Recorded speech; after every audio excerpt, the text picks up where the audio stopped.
ETF index mutual funds నేర్చుకుని stock మార్కెట్లో రాణించాలనుకుంటున్నారా? వెంటనే ఈ నెంబర్కి కాల్ చేయండి. హాయ్ హలో నమస్తే, welcome back to Suman TV. Present మనతో పాటు ఉన్నారు 25 ఇయర్స్ నుంచి అమెరికాలో ఉంటున్నటువంటి ఎంఎన్సీ ఎగ్జిక్యూటివ్ వీరభద్రరావు గారు. సార్తో మాట్లాడతాం.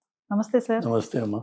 సార్, ఏఐ ఆర్టిఫిషియల్ ఇంటెలిజెన్స్ ఇప్పుడు చూసుకుంటే ట్రెండ్ నడుస్తుంది. హవా మామూలుగా మనకి ఇండియాలోనే అది ఆల్రెడీ పెద్ద పెద్ద కంపెనీస్లో ఉన్నటువంటి వాళ్ళందరినీ కూడా హైర్ చేసేస్తున్నారు. ఎప్పుడు ఎవరికి పింక్ స్లిప్ వస్తుందో తెలియదు. మరి ఇదే సేమ్ అక్కడ అమెరికాలో కూడా చాలా మందిని తీసేస్తున్నారు. అంటే సీనియర్స్ ఎవరైతే ఎంప్లాయీస్ ఉంటారో వాళ్ళని, స్మార్ట్గా లేని వాళ్ళని, స్కిల్స్ లేని వాళ్ళని, టాలెంట్స్ లేని వాళ్ళందరినీ కూడా తీసేస్తున్నారు. ఏంటంటే మనకి 10 మంది చేసే పని ఒక రోబో చేస్తుంది కాబట్టి ఇంతమంది మనకి ఎందుకు, వర్క్ని కూడా మనం పెంచుకోవాలి, ఫాస్ట్గా చేసుకోవాలన్న ఆలోచనతో కూడా చాలామందిని తీసేస్తున్నారు అంటున్నారు ఆర్టిఫిషియల్ ఇంటెలిజెన్స్ వల్ల. ఇది ఎంతవరకు నిజమంటారు? నిజంగా అది అక్కడ నడుస్తుందా హవా? అది ఇక్కడ నడుస్తున్నట్టే. So again I'll give you little history. IT industry ప్రతి 3 సంవత్సరాలకి ఒక కొత్త టర్మ్ని, ఒక కొత్త కాన్సెప్ట్ని ఇంట్రడ్యూస్ చేసి ఇండస్ట్రీ వేడిగా వాడిగా ఉండేటట్టుగా వాళ్ళు తయారు చేస్తుంటారు. ఇది ఐటీ ఇండస్ట్రీకి ఉన్న లక్షణం. ఇది 2000 నుంచి. అప్పట్లో 2000 టైంలో ఆరకిల్, విజువల్ బేసిక్ అని చెప్పి ఒక ఉరుతులు ఇచ్చాయి. లక్షలాది మంది ఇప్పుడు హైదరాబాద్ మొత్తంలో మీకు ఎక్కడ చూసినా ఆరకిల్ వీబీ అని చెప్పి ట్రైనింగ్స్ ఇచ్చేవాళ్ళు. లక్షల్లో కోట్లలో ఉద్యోగాలు వచ్చాయి. అదొక వేవ్.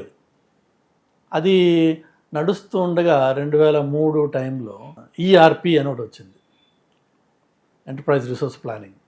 అందులోనే మీకు ఆరకిల్ ఫినాన్షియల్స్ కానీ, ఎస్ఏపి కానీ ఇలాంటివి ఉండేవి. అవి వచ్చేసి అసలు మామూలు క్రేజ్ కాదు ఆ రోజుల్లో. $600 per hour రేటు ఛార్జ్ చేసి వాళ్ళకి మళ్ళీ every week Sunday to Thursday పనిచేసి థర్స్డే ఈవినింగ్ వాళ్ళు ఫ్లైట్ ఎక్కి ఇంటికి వెళ్ళిపోయి మళ్ళీ సండే ఈవినింగ్ వచ్చేటట్టుగా ఆ ఫ్లైట్ టికెట్స్ కూడా ఇచ్చి వాళ్ళకి మంచి మామూలు హోటల్ కాకుండా హయ్యర్ లెవెల్ హోటల్స్ ఇచ్చి వాళ్ళ ఎక్స్పెన్సెస్ అన్నీ ఎంప్లాయర్సే ఖర్చు పోయి ఇచ్చి ఇలా పెళ్లి కొడుకులను చూసుకున్నట్టుగా చూసుకున్నారు వాళ్ళు. $600 ఆ రోజుల్లో చాలా పెద్ద మొత్తం. అదొక 3 ఏళ్ళు నడిచింది. అప్పుడు ఏంటంటే ఈ ఈఆర్పి అనే వచ్చిన టెక్నాలజీ నీకు అసలు బిజినెస్ ఎట్లా చేయాలో నీకు నేర్పుతుంది అని చెప్పి ఒక రెవల్యూషన్ తీసుకొచ్చారు. అది మెల్లిగా ఆ వేడి తగ్గిన తర్వాత నెక్స్ట్ డేటా వేర్ హౌసెస్, అట్లా నెక్స్ట్ ఇంకోటి. మోస్ట్ రీసెంట్గా మీకు క్లౌడ్ వచ్చింది. అమెజాన్ అండి, గూగుల్ అనండి, మైక్రోసాఫ్ట్ అనండి. క్లౌడ్ గత 12 ఏళ్ళుగా 15 ఏళ్ళుగా నడుస్తుంది. ఇట్లా ప్రతి 3 సంవత్సరాలకి ఒక కొత్త వేడి తీసుకురావడం అన్నది ఐటీ ఇండస్ట్రీకి పరిపాటి. ఇకపోతే ఏఐ అంటారు. ఇప్పుడు ఏఐ అన్నది ఆర్టిఫిషియల్ ఇంటెలిజెన్స్ మీకు ఏదో మీరు అనుకున్నది అనుకోగానే మీ మైండ్ని కూడా రీడ్ చేసేసి అది మీకు జవాబు చెప్పేసి తయారవ్వడానికి అక్కడేమీ రెడీగా కూర్చోలేదు. ఏమి ఏఐ వెనక వెళ్ళే ట్రైనింగ్, దాని మోడల్స్, దానికి the amount of feeding that you need to do and testing చాలా ఎఫర్ట్ పడుతుంది. అదంతా అయిన తర్వాత కొంత ప్యాటర్న్ బేస్డ్ నాలెడ్జ్ అది డెవలప్ చేసుకున్న తర్వాత మీకు ఏఐ మీరు అడిగిన ప్రశ్నలకి జవాబిస్తుంది. ఓకే, సో ఏఐలో గొప్పతనం ఉందా అంటే ఉంది, డెఫినెట్గా ఉంది.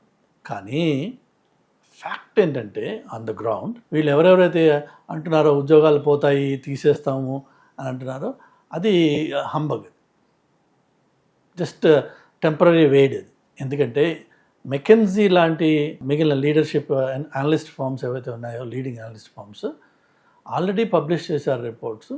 ఏఐ ప్రాజెక్టులు ఇప్పటికీ 70% ఆఫ్ దెమ్ ఆర్ ఫెయిల్యూర్. మిగిలిన 30% పిఓసి ఫేజ్ నుంచి లో ఉంటున్నాయి, అందులో కూడా బయటికి రావట్లేదు. సో ఈ రోజుకి రియల్ కార్పొరేట్ ఎన్వైరన్మెంట్లో ఏఐ ప్రాజెక్ట్ వచ్చేసి వాళ్ళ బిజినెస్ని మొత్తం మార్పు చేసింది అనేది ఏం లేదు. అలా అని చెప్పి ఏఐ మొత్తం పనికిరాని సరికా అంటే కాదు.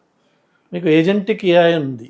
ఏదైతే మీరు వర్క్ ఫ్లో ఆటోమేషన్ చేయొచ్చో, ఏదైతే బ్యాక్ ఆఫీస్లో రిపిటేటివ్గా అయ్యే ఫంక్షన్స్ని ఇంటెలిజెంట్గా మీరు దాన్ని మనిషిని రెప్లికేట్ చేస్తూ వర్క్ ఫ్లోస్ తయారు చేయొచ్చు. ఇలాంటి కొన్ని ఫంక్షన్స్ ఉన్నాయి, అవి చేయొచ్చు. కానీ ఈ డెమాన్స్ట్రేషన్స్ ఇచ్చే లెవెల్లో మీకు ఇండస్ట్రీ డొమైన్స్ మిమ్మల్ని పర్మిట్ చేయవు. మీకు ఎక్కడికక్కడ రెగ్యులేటరీ ఫ్రేమ్వర్క్స్ ఉన్నాయి. ఇప్పుడు ఫర్ ఎగ్జాంపుల్ బ్యాంకింగ్లో కానీ, ఇన్సూరెన్స్లో కానీ, ఫార్మసిటీలో కానీ ఆ డేటాని మీరు ఓన్లీ సర్టన్ పర్పసెస్కి వాడచ్చు. దాన్ని కమర్షియలైజ్ చేసి మార్కెటింగ్ చేసుకోవడానికి మీకు సోర్స్ ఆఫ్ డేటా యాక్విజిషన్ బట్టి మీకు కమర్షియలైజేషన్ అప్రూవ్ అవుతుంది. తర్వాత ఎథికల్ స్టాండర్డ్స్ ప్రతి కంపెనీకి ఉంటాయి. అలానే హ్యూమన్ ఇన్ ద లూప్ అంటారు. అంటే ఏఐకి ఆటోమేటిక్గా డెసిషన్ చేసేసుకునే కెపాసిటీని ఏ వర్టికల్ కూడా ఇవ్వదు.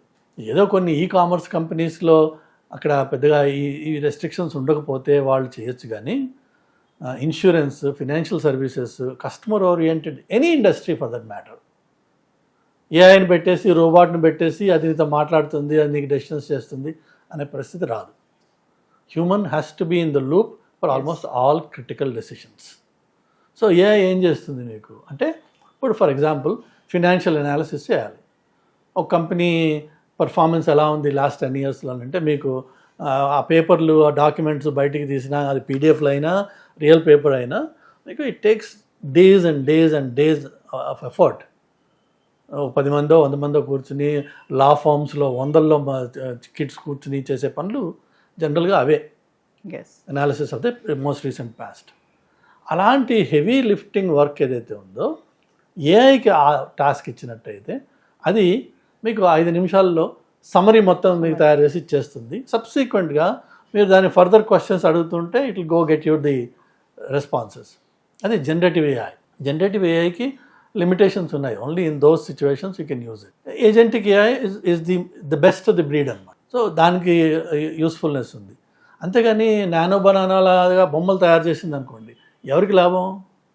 ఏ ఫేస్బుక్లోనో ఇన్స్టాగ్రామ్లో పెట్టుకోవడానికి పనికొస్తాయి అంతే తప్ప అవి మెయిన్ కీ ఇండస్ట్రీ డొమైన్స్కి వాటితో పెద్ద లాభం లేదు. సోషల్ మీడియాలో అవి ఉరుతులు వేయించవచ్చు. లేకపోతే గ్రాక్ అని వాళ్ళు ప్రమోట్ చేసింది ఒకటి ఉంది, గ్రాక్ 6.0. అది మనిషి బొమ్మనిచ్చి వీడిని నేకెడ్గా చూపించినాకంటే చూపిస్తుంది. దానివల్ల బ్యాంకింగ్కి లాభమా, ఇన్సూరెన్స్కి లాభమా, ఫార్మస్యూటికల్ లాభమా? సో ప్రస్తుతం మనం చూస్తున్నవన్నీ ఏంటంటే ఇట్లాగా ఫ్యాన్సీగా చేసే ఫీచర్స్, లేదంటే ఒక ఏ మనిషి లేకుండా, ఏ క్యారెక్టర్స్ లేకుండా మీకు ఒక వీడియో 30 minutes వీడియో తయారు చేయొచ్చు. బట్ అవన్నీ సోషల్ మీడియా రిలేటెడ్ స్టఫ్ అవి. But real business, real domains ఏవైతే ఉన్నాయో వాటిలో ఏఐ ఇంపాక్ట్ వల్ల క్వాలిటీ ఆఫ్ వర్క్ కొంత ఆటోమేషన్ చేయొచ్చు, క్వాలిటీ ఆఫ్ వర్క్ కొంత ఇంప్రూవ్ అవుతుంది తప్ప అక్కడ మీరు డొమైన్ నాలెడ్జ్ని రిప్లేస్ చేసేసి నేను ఈ రోబోట్స్ని పెడతాను అనే పరిస్థితి రాకపోవచ్చు.